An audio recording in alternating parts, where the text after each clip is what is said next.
Bom dia, ouvintes da Rádio Assunção Cearense. Bom dia, internautas do blog do Edson Silva. Já estamos começando o nosso programa, o blog do Edson Silva, na Rádio Assunção Cearense, dizendo que o deputado estadual Queiroz Filho, do PDT, que é oposição ao governo Eumano de Freitas, tem o PDT oposição e tem o PDT, que é maioria, governo Eumano de Freitas. Pois bem, o Queiroz Filho, quando perguntou ao secretário da Fazenda, Fabrício Gomes Santos, na última segunda-feira, na reunião da Comissão de Orçamento da Assembleia Legislativa, sobre o aumento para os servidores estaduais em geral e os 15% em particular para os professores, anunciados ainda no ano passado pelo governo federal, e já concedido esse aumento de 15% aos professores, já concedido pela Prefeitura de Fortaleza e outros municípios cearenses, ele, Queiroz, chamou a atenção do deputado estadual Guilherme Sampaio, do PT, que sempre fez cobranças aos governantes em defesa dos servidores, principalmente dos professores. Disse então Queiroz Filho para Guilherme: olha aí, Guilherme, você não cobra mais do governo estadual melhoria para os servidores, mas eu estou fazendo. Guilherme fez apenas um risinho desconcertado. O governo do estado do Ceará não tem condições de dar os 9% de aumento aos servidores estaduais, como promete dar aos federais o governo Lula. A data base do aumento ou atualização dos salários dos servidores estaduais cearenses é janeiro. Portanto, já se vão praticamente 2 meses além da data base e nada de o governo Eumano sinalizar com o aumento geral ou mesmo com o aumento de 15% dos professores para adequar o pessoal do Ceará ao piso nacional dos magistrados,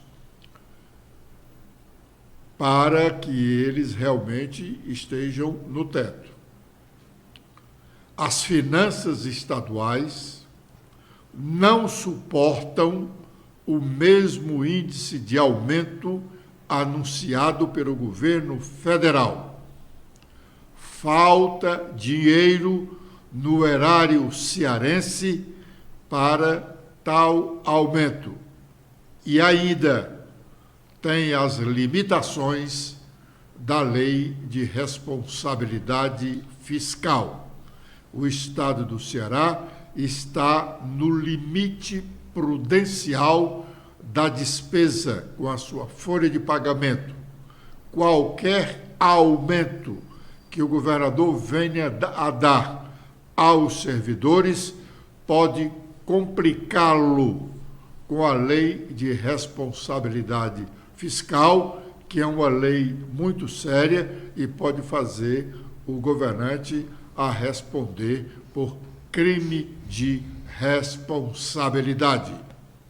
Ontem, na Assembleia Legislativa Cearense, o deputado Sargento Reginaldo levantou uma questão de significativa importância, capaz de respingar na ex-secretária estadual da Fazenda, Fernanda Pacobaíba.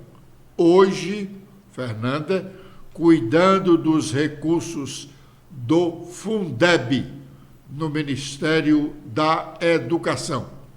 Vamos ouvir parte do que disse o deputado estadual Sargento Reginaldo.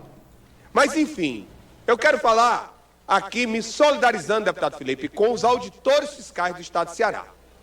A ex-secretária da Fazenda, Fernanda Pacobaíba, numa entrevista em rede nacional, classificou os auditores fiscais divididos em dois grupos. Prestem atenção nisso. Dois grupos. Os auditores bitolados, que apenas multam, e os corruptos. Foi a fala da ex-secretária e atualmente presidente de um fundo nacional, Fernanda Pacobaíba, e causou uma extrema revolta entre os auditores fiscais do Estado do Ceará, que inclusive colocaram em nota, deputado, que ela reclama de multas aplicadas e beneficia-se de um decreto estadual número 35069, publicado em 21 de dezembro de 2022, por meio do qual estabeleceu o recebimento de gratificação de produtividade, fruto do trabalho desses servidores, enquanto ocupa a pasta em Brasília. Ela recebe uma gratificação sem estar trabalhando aqui na Secretaria da Fazenda, e foi ela que assinou antes de entregar à Secretaria da Fazenda. Agora, uma pergunta que não quer calar, deputada Lia. Se a secretária, a ex-secretária Fernanda, diz que existe dois tipos de auditores fiscais, e um deles é os corruptos, ela esteve à frente da Secretaria da Fazenda. Ela não denunciou esses corruptos? Então ela prevaricou. A ex-secretária cometeu um crime.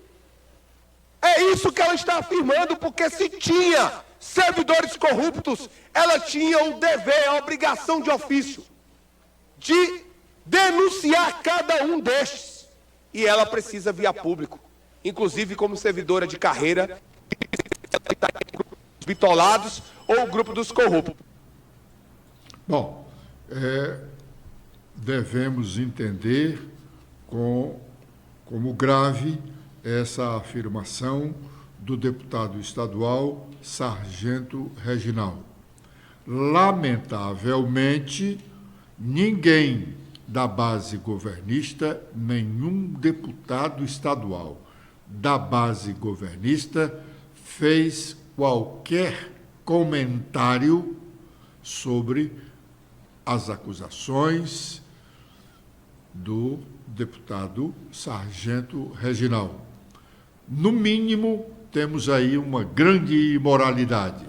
Esse decreto que garante a gratificação à ex-secretária para atuar lá no Ministério da Educação. A direção nacional do PDT está discutindo, e hoje tem um encontro especificamente sobre isso em Brasília, está discutindo a formação de uma federação, reunindo o PDT, o PSB e outras agremiações.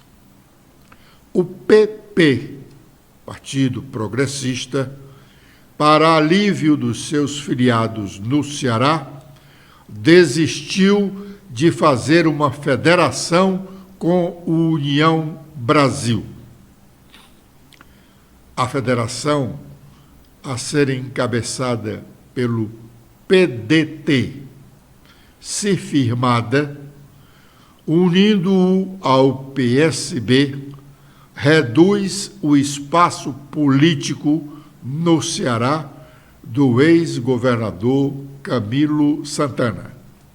Camilo ainda tem uma certa força no PSB cearense, partido, aliás, que ele ajudou a se consolidar no nosso estado, inclusive com a filiação de Élcio Batista, hoje vice-prefeito de Fortaleza.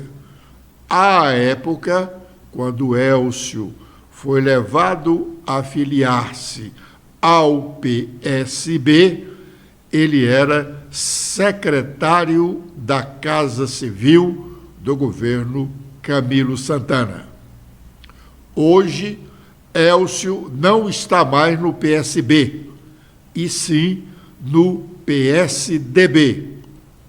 O seu rompimento político com Camilo nas eleições do ano passado, quando ele levou o PSB a apoiar a candidatura de Roberto Cláudio ao governo do Estado contra a de Elmano de Freitas, patrocinado por Camilo, o ex-governador cearense continua com dificuldade no PT.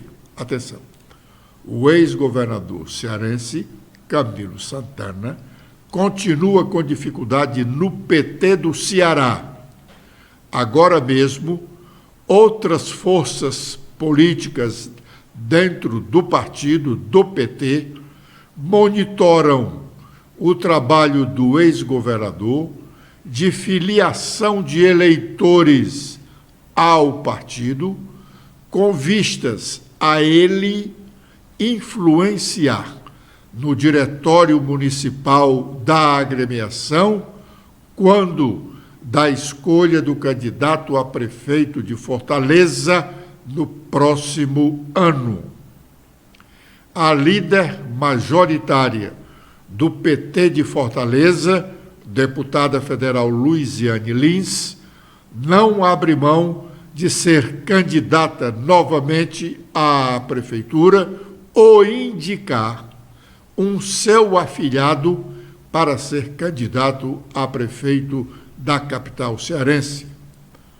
Distante de Camilo, o secretário de articulação política do governador Elmano de Freitas, o Valdemir Catânio, liderado de Luiziane, trabalha no fortalecimento político dela e já está gerando inquietação a Camilo no governo e também no presidente da Assembleia, Evandro Leitão, afilhado de Camilo, que tem pretensões de ser candidato à sucessão do prefeito José Sarto, com o apoio de Camilo e do governador Elmano de Freitas. Gessé Souza, escritor e sociólogo brasileiro, escreve hoje no jornal Estado de São Paulo sobre a necessidade de renovação nos quadros de ministros do Supremo Tribunal Federal. O tema é oportuno e pertinente, pois o ministro Ricardo Lewandowski está prestes a ser aposentado compulsoriamente, porque está chegando aos 75 anos de idade. E o presidente Lula já está em preparação para a escolha de um nome para substituir Lewandowski. Stephanie. Olá, Edson, olá, ouvintes e internautas do blog do Edson Silva. O Estadão destaca que, se analisarmos o funcionamento dos três poderes, legislativo, executivo e judiciário, que regem a sociedade brasileira, veremos facilmente que foram construídos com precisão de alfaiate para manter 80% da sociedade em sua esmagadora maioria mestiça, negra e pobre, alijada na prática da vida real de qualquer chance de ascensão social e vida digna. Esse esquema é garantido no parlamento pela fragmentação de interesses, pelo peso do dinheiro nas eleições e pelo poder de mando local das elites rurais.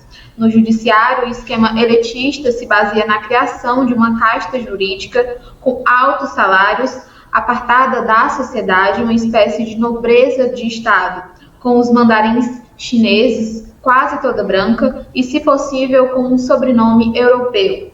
Nas unidades federativas, a mesma casta jurídica se produz graças a linhagens centenárias que passam de pai para filho, como um privilégio de sangue. No Executivo, finalmente, o esquema elitista logrou se produzir graças à construção de uma imprensa privada e venal, de propriedade particular da mesma elite que parasita a sociedade, que é responsável pela conveniência criminalização de qualquer liderança popular. Pensemos em Vargas, Jango, Lula e Dilma, que o sufrágio universal, o verdadeiro calcanhar de Aquiles da elite brasileira, leve ao poder de Estado. O pacto elite e imprensa cria, na prática, a cultura de golpes de Estado, que vige no Brasil há 100 anos, pelo uso seletivo ou simplesmente mafioso do falso moralismo de combate à corrupção.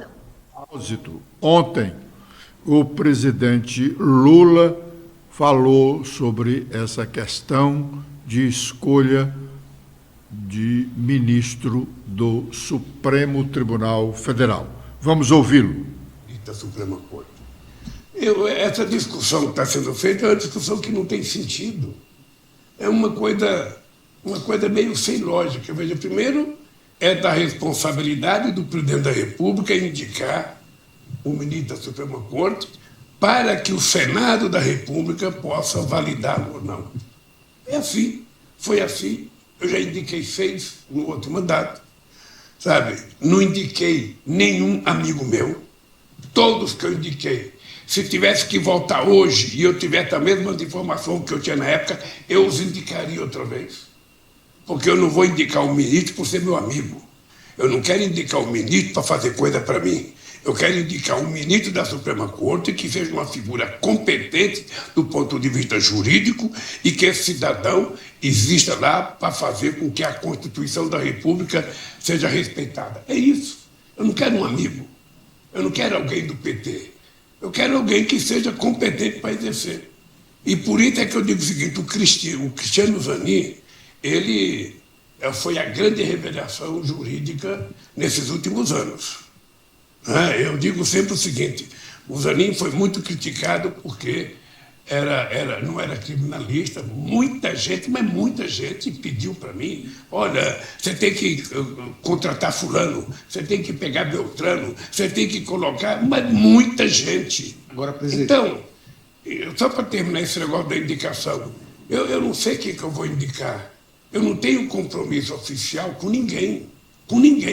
Então é um problema meu, que no dia que eu tiver que tomar decisão, eu vou sentar sozinho e vou tomar a minha decisão e vou mandar o nome para o Senado. É isso que vai acontecer. Eu não tenho compromisso com um amigo meu, com gente do meu partido, com um advogado. Não tenho. Eu vou indicar uma pessoa que eu acho que pode ser útil para o Brasil. Bom, seria muito bom que a assessoria do presidente Lula o lembrasse de que ele foi quem indicou o ministro Dias Toffoli. E o ministro Dias Toffoli era auxiliar do governo Lula, era o homem de confiança do PT, poderia até nem ser amigo pessoal do presidente Lula, mas Dias Toffoli foi indicado por Lula. É bom lembrar o presidente para que ele não fique dizendo que nunca indicou amigo, nunca indicou... Bom, tudo bem.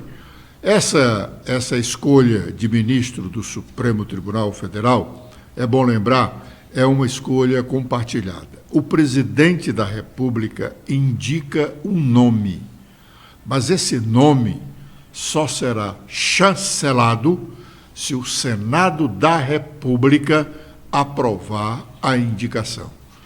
Primeiro, o nome é examinado na Comissão de Constituição e Justiça, onde o indicado é sabatinado. Ele tem que responder a todos os questionamentos dos senadores da Comissão de Constituição e Justiça. Se a comissão resolver aprovar a sua indicação, aí o seu nome vai ser submetido a uma votação secreta no plenário do Senado da República. Agora é o momento das nossas manchetes. Letícia. Com as atualizações feitas no nosso blog hoje, temos que a juíza Camille Castro, ela é a nova ouvidora do Tribunal Regional Eleitoral do Ceará. Camille era ouvidora substituta do tribunal e assume o cargo por indicação da presidência após o término do biênio do jurista Davi Sombra Peixoto, que encerrou o seu período na última sexta-feira. Alexandre de Moraes determina que Instagram envie publicações feitas por deputado federal. Sob pena de multa diária no valor de R$100 mil, a plataforma deve enviar ao Supremo Tribunal Federal publicações feitas por Gustavo Gayer. O parlamentar é investigado por supostos crimes contra honra, injúria, calúnia e difamação contra ministros e senadores da República. O senador Zequinha Marinho critica invasões de terra promovidas pelo MST. Ele destacou a tentativa de invasão da fazenda Ribalta, localizada em Tucuruaí, no Pará. Segundo ele, a ocupação foi contida pelos próprios produtores que se mobilizaram a tempo. Acordo de gestão compartilhada de Fernando de Noronha entre o governo federal e o governo de Pernambuco será homologado nesta quarta-feira, dia 22 de março. O novo documento será assinado pelo presidente Luiz Inácio Lula da Silva e pela governadora de Pernambuco, Raquel Lira. Sobre censo, falta de endereço em favelas dificulta registro de domicílios. Os recenseadores do IBGE estão revisitando todos os lugares que ainda apresentam índices altos de entrevistas não realizadas por ausência dos moradores ou por recusa para o censo demográfico de 2022.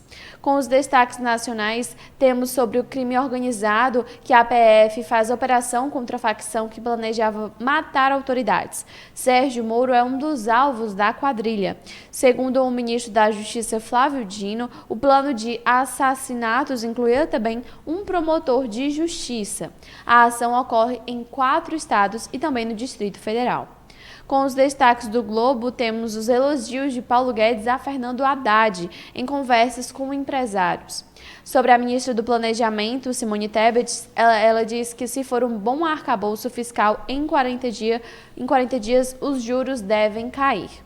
E também temos agora com as últimas da Folha de São Paulo, que para economistas o Banco Central deve manter juros inalterados, apesar de pressão do presidente Lula. O Banco Central se reúne nesta quarta, dia também que terá a decisão de juros do FED.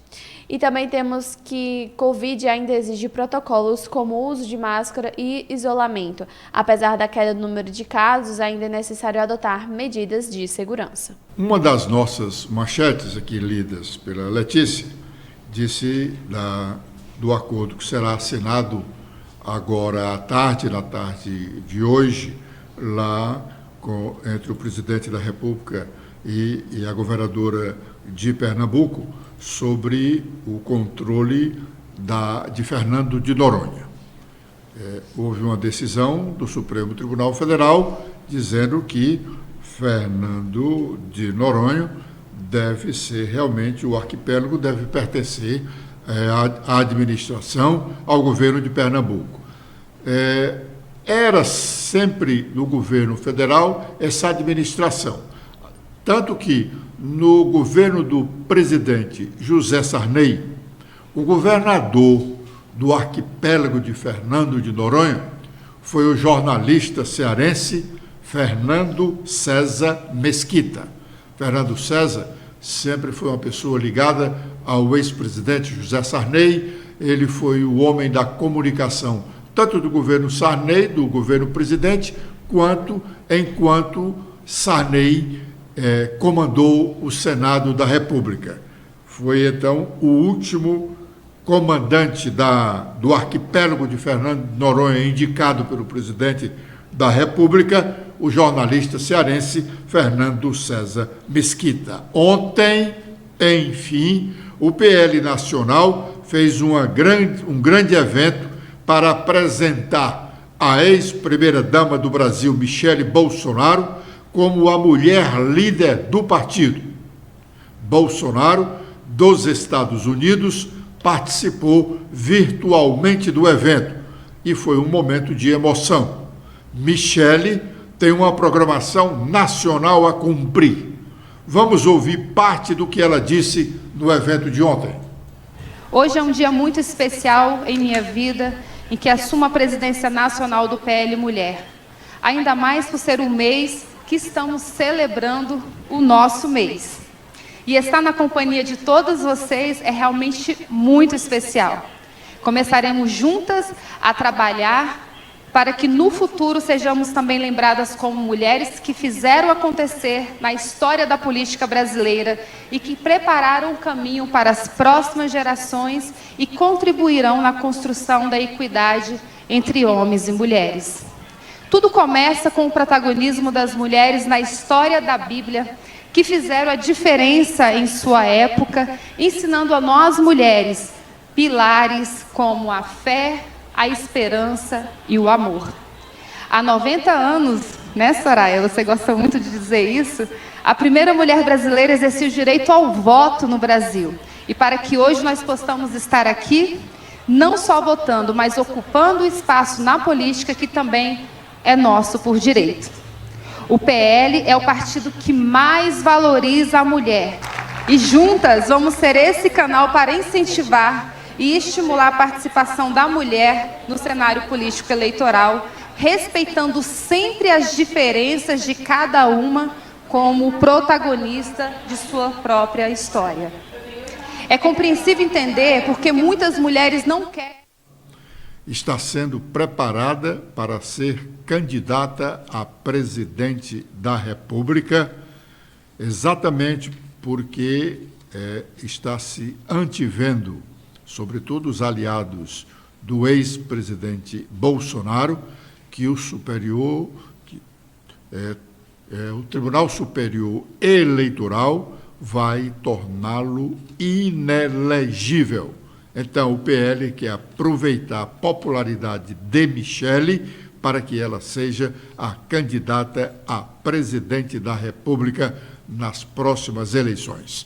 Com esta informação, nós estamos agradecendo a honrosa audiência dos ouvintes da Rádio Assunção Cearense e internautas do blog do Edson Silva, prometendo estar de volta amanhã a partir das 11h45. Letícia. Eu também faço meus agradecimentos a todos que acompanharam o nosso programa de hoje. Vocês podem ver mais notícias apontando a câmera do celular de vocês para este QR Code. Espero revê-los no nosso programa de amanhã. Até lá!